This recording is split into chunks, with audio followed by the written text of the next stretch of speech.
Hi friends, welcome back to my YouTube channel. ಇವತ್ತು ಕಾಯಿ ಒಬ್ಬಟ್ಟು ಮಾಡಿ ತೋರಿಸ್ತಾ ಇದ್ದೀನಿ. ತುಂಬ ಸಿಂಪಲ್ಲಾಗಿ ನೋಡಿ. ಮೊದಲು ಒಂದು ಬೌಲ್ ತಗೊಂಡು, ಇಲ್ಲಿ ಕಪ್ ತೋರಿಸಿದ್ನಲ್ಲ ಅದೇ ಕಪ್ ಅಳತೆಯಲ್ಲಿ 1 ಕಪ್ಪು ಮೈದಾ ಹಿಟ್ಟನ್ನ ತೊಗೊಂಡಿದ್ದೀನಿ.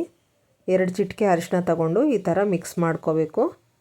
ನಂತರ ಸ್ವಲ್ಪ ಸ್ವಲ್ಪ ನೀರು ಹಾಕ್ಕೊಂಡು ಕಲಿಸ್ಕೋಬೇಕು. ಒಬ್ಬಟ್ಟು ಹಿಟ್ಟು ಯಾವ ರೀತಿ ಕಲಿಸ್ಕೊತೀವಿ ಅದೇ ರೀತಿಯೇ ಕಲಿಸ್ಕೋಬೇಕು. ಇದನ್ನು ಚಪಾತಿ ಹಿಟ್ಟಿಗಿಂತ ಸ್ವಲ್ಪ ತೆಳುವಾಗಿ ಕಲಿಸ್ಕೋಬೇಕು, ತುಂಬ ಗಟ್ಟಿಯಾಗಿ ಕಲಿಸ್ಕೋಬಾರ್ದು.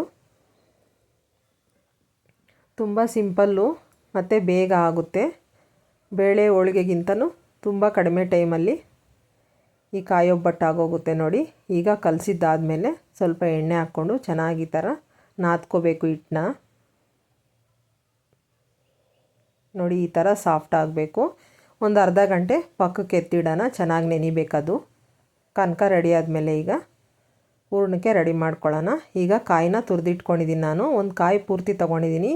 ಈ ಬೌಲಲ್ಲಿ, ದೊಡ್ಡ ಬೌಲಲ್ಲಿ 1 ಬೌಲ್ ತೊಗೊಂಡಿದ್ದೀನಿ ನೋಡಿ. 6 ಏಲಕ್ಕಿ ತೊಗೊಂಡಿದ್ದೀನಿ. ಇದನ್ನು ಮಿಕ್ಸಿಯಲ್ಲಿ ನುಣ್ಣಗೆ ರುಬ್ಕೊಬರಬೇಕು. ಎಷ್ಟು ಸಾಧ್ಯ ಆದರೆ ಅಷ್ಟು ನುಣ್ಣಗೆ ರುಬ್ಕೊಬರೋಣ. ಏಲಕ್ಕಿ ಮತ್ತು ಕಾಯಿ ಪೂರ್ತಿ ಹಾಕಿದ್ದೀನಿ. ಅದು ರುಬ್ಬಿದ ಮೇಲೆ ಈಗ ಬೆಲ್ಲದ ಪುಡಿನ ಸೇರಿಸ್ಕೊತಾ ಇದ್ದೀನಿ. 3/4 ಕಪ್ಪು, ಅದೇ ಕಪ್ಪಲ್ಲಿ ಅಳತೆಯಲ್ಲೇ 3/4 ಕಪ್ ಹಾಕ್ಕೊತಾ ಇದ್ದೀನಿ. ಈಗ ಎರಡನ್ನ ಮಿಕ್ಸ್ ಮಾಡ್ಕೋಬೇಕು. ಮತ್ತೆ ಗ್ರೈಂಡ್ ಮಾಡ್ಕೊಂಡು ಬರೋಣ. ಈಗ ರೆಡಿ ಆಯ್ತು ನೋಡಿ. ಕಾಯೆಲ್ಲ ಸೈಡ್ಗೆ ಹಾಕ್ಕೊತಾ ಇದ್ದೀನಿ. ಒಂದು ಬಾಣಲಿಗೆ ಹಾಕ್ಕೊತಾ ಇದ್ದೀನಿ ಬಿಸಿ ಮಾಡ್ಕೊಳ್ಳೋದಕ್ಕೆ. ಸ್ಟವ್ ಮೇಲೆ ಇಟ್ಕೊಂಡು ಈಗ ನೋಡಿ, ಈ ರೀತಿ ನೋಡಿದಾಗ ಉಂಡೆ ಕಟ್ಟೋದು ಕರೆಕ್ಟಾಗಿ ಬರುತ್ತಾ ಇಲ್ವಾ ಅಂತ ನಿಮ್ಗೆ ಗೊತ್ತಾಗ್ಬಿಡುತ್ತೆ. ಈ ಥರ ಬಾಲ್ ಟೈಪ್ ಕಟ್ಟಿದಾಗ ಕರೆಕ್ಟಾಗಿರಬೇಕು, ಆಗ ಪರ್ಫೆಕ್ಟಾಗಿ ಬಂದಿದೆ ಅಂತ ಅರ್ಥ. ಈಗ 2 ಟೀ ಸ್ಪೂನು ತುಪ್ಪ ಹಾಕ್ಕೊಂಡು ಸ್ವಲ್ಪ ಬಿಸಿ ಮಾಡ್ಕೊಳ್ಳೋಣ. ತುಂಬ ಹೊತ್ತು ಬಿಸಿ ಮಾಡ್ಕೊಳ್ಳೋಕೆ ಹೋಗಬೇಡಿ, ಅದು ಪಾಕ ಬಂದ್ರೂ ಅಷ್ಟೊಂದು ಪರ್ಫೆಕ್ಟಾಗಿರೋದಿಲ್ಲ. ತುಂಬ ಗಟ್ಟಿ ಆದ್ರೂ ತಟ್ಟೋಕ್ಕಾಗೋದಿಲ್ಲ ನೋಡಿ. 1 ನಿಮಿಷ ಚೆನ್ನಾಗಿ ಲೋ ಫ್ಲೇಮಲ್ಲಿ ಈ ಥರ ಬೇಯಿಸ್ಕೊಳ್ಳಿ. ತುಪ್ಪ ಹಾಕಿದ ನಂತರ ಮಿಕ್ಸ್ ಮಾಡಿಕೊಂಡು ಲೋ ಫ್ಲೇಮಲ್ಲಿ ಬೇಯಿಸ್ಕೋಬೇಕು.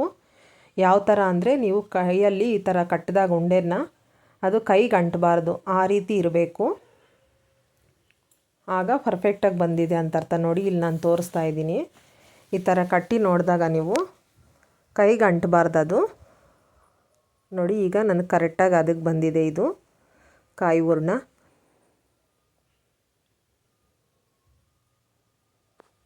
ನೋಡಿ, ಈಗ ಈ ಥರ ಉಂಡೆಗಳ್ನ ಆರಿದ ಮೇಲೆ ಈ ಥರ ಉಂಡೆಗಳ್ನ ಮಾಡಿಟ್ಕೊತಾ ಇದ್ದೀನಿ ನಾನು. ಒಂದು ನಿಂಬೆಹಣ್ಣು ಗಾತ್ರದಲ್ಲಿ ಈ ಥರ ಎಲ್ಲವನ್ನು ಉಂಡೆ ಮಾಡಿಟ್ಕೊಂಡಿದ್ದೀನಿ. ನಾನಿಲ್ಲಿ ಮಾಡ್ತಾಯಿರೋ ಅಳತೆಯಲ್ಲಿ 15 ಒಬ್ಬಟ್ಟಾಗಿತ್ತು.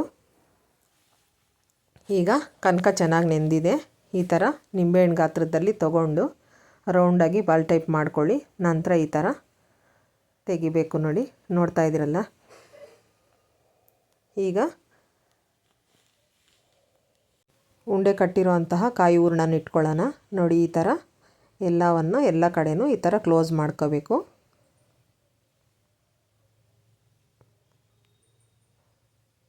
ಹಿಟ್ಟೊಂದು ಕರೆಕ್ಟಾಗಿ ಕಲಿಸ್ಕೊಂಡ್ರೆ ಯಾವ ಥರ ನಾವು ಒಬ್ಬಟ್ಟು ಮಾಡಲಿ ಕರೆಕ್ಟಾಗಿ ಬರುತ್ತೆ ನೋಡಿ. ಮತ್ತು ಇನ್ನೊಂದು ತೋರಿಸ್ತಾ ಇದ್ದೀನಿ ನೋಡಿ, ಈ ರೀತಿ ಮಾಡ್ಕೋಬೇಕು.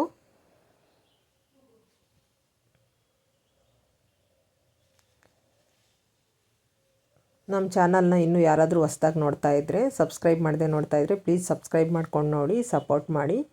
ಪಕ್ಕದಲ್ಲೇ ಬರುವಂತಹ ಬೆಲ್ ಐಕನನ್ನು ಕ್ಲಿಕ್ ಮಾಡಿ ನೋಡಿ. ಈ ಥರ ಕ್ಲೋಸ್ ಮಾಡಿಕೊಂಡು ಎಲ್ಲ ಕಡೆನೂ ಸ್ವಲ್ಪ ಎಣ್ಣೆ ಹಚ್ಚಿ ಇಡಬೇಕು. ಈಗ ತಟ್ಟೋದು ಹೇಗೆ ಅಂತ ತೋರಿಸ್ತೀನಿ ಬನ್ನಿ.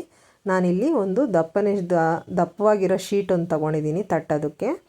ಅದ್ರ ಮೇಲೆ ಎಣ್ಣೆ ಹಚ್ಕೊಂಡು ಈ ರೀತಿ ಲಟ್ಟಣಿಗೆಯಲ್ಲಿ ಈ ಥರ ಲಟ್ಟಿಸ್ಕೋಬೋದು, ಇಲ್ಲಾಂದರೆ ಕೈಯಲ್ಲಾದರೂ ತಟ್ಕೊಳ್ಳಿ ನೋಡಿ. ಈ ಥರ ರೌಂಡಾಗಿ ಲಟ್ಟಿಸ್ಕೊತಾ ಇದ್ದೀನಿ ಇಲ್ಲಿ.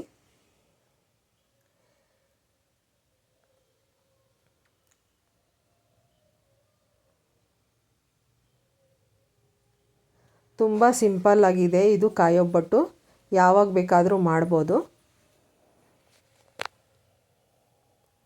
ನೋಡಿ. ಈಗ ತಾವ ಬಿಸಿಯಾಗಕ್ಕೆ ಇಟ್ಟಿದ್ದೀನಿ. ಸ್ವಲ್ಪ ಎಣ್ಣೆ ಹಚ್ಕೊಂಡು ಈಗ ಒಬ್ಬಟ್ಟನ್ನ ಹಾಕ್ಕೊಳ್ಳೋಣ.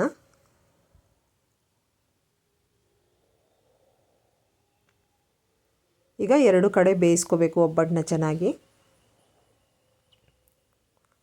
ಮೀಡಿಯಮ್ ಫ್ಲೇಮಲ್ಲಿ ಇಟ್ಕೊಂಡು ಈ ಥರ ಎಲ್ಲ ಕಡೆನೂ ಬೇಯಿಸ್ಕೊಳ್ಳಿ ನೋಡಿ. ಎಲ್ಲ ಉಂಡೆಗಳನ್ನ ಈ ಥರ ರೆಡಿ ಮಾಡಿ ಇಟ್ಕೊಂಡಿದ್ದೀನಿ ಮೊದಲೇ ನಾನು. ಮತ್ತು ಒಂದೊಂದೇ ಈ ಥರ ತಟ್ಕೊತಾ ಇದ್ದೀನಿ ನೋಡಿ. ಇನ್ನೊಂದು ತೋರಿಸ್ತೀನಿ ನೋಡಿ ತಟ್ಟೋದು ಹೇಗೆ ಅಂತೇಳ್ಬಿಟ್ಟು. ಈ ಥರ ಕೈಯಲ್ಲೇ ಈ ಥರ ತಟ್ಕೊಳ್ಳಿ.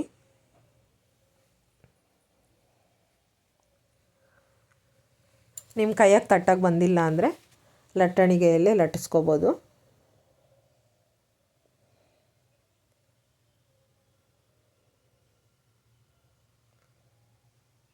ಈಗ ಇನ್ನೊಂದು ಸುಡೋಣ ಬನ್ನಿ. ನೋಡಿ, ಮೊದಲು ತಾವಾಗೆ ಎಣ್ಣೆ ಹಚ್ಕೊಂಡು ಈ ಥರ ಹಾಕ್ಕೊಂಡಿದ್ದೀನಿ.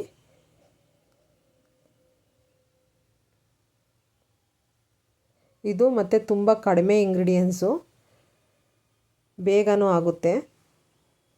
ಆದ್ದರಿಂದ ಹಬ್ಬಗಳಲ್ಲಿ ಮತ್ತು ದೇವ್ರ ನೈವೇದ್ಯಕ್ಕೆ ಏನಾದರೂ ಮಾಡಬೇಕಾದ್ರೆ ಈ ಥರ ಮಾಡ್ಕೊಳ್ಳಿ, ಚೆನ್ನಾಗಿರುತ್ತೆ. ನೋಡಿ, ಎರಡು ಕಡೆನೂ ಈ ಥರ ಬೇಯಿಸ್ಕೊಂಡು ಸುಟ್ಕೋಬೇಕು ಚೆನ್ನಾಗಿ ನೀಟಾಗಿ.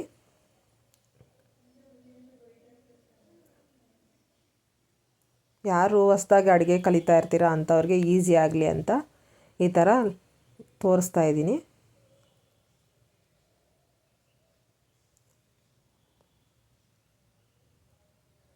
ನಮ್ಮ ರೆಸಿಪಿಗಳನ್ನು ನೋಡಿ ಲೈಕ್ ಮಾಡಿ.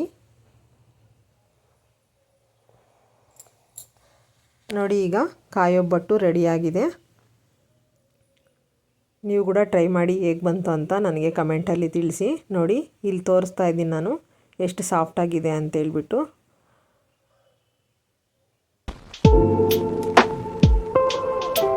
ನೀವು ಕೂಡ ಟ್ರೈ ಮಾಡಿ ಹೇಗೆ ಬಂತು ಅಂತ ಕಮೆಂಟಲ್ಲಿ ತಿಳಿಸಿ. ನಮ್ಮ ರೆಸಿಪಿಗಳು ಇಷ್ಟ ಆದರೆ ಲೈಕ್ ಮಾಡಿ.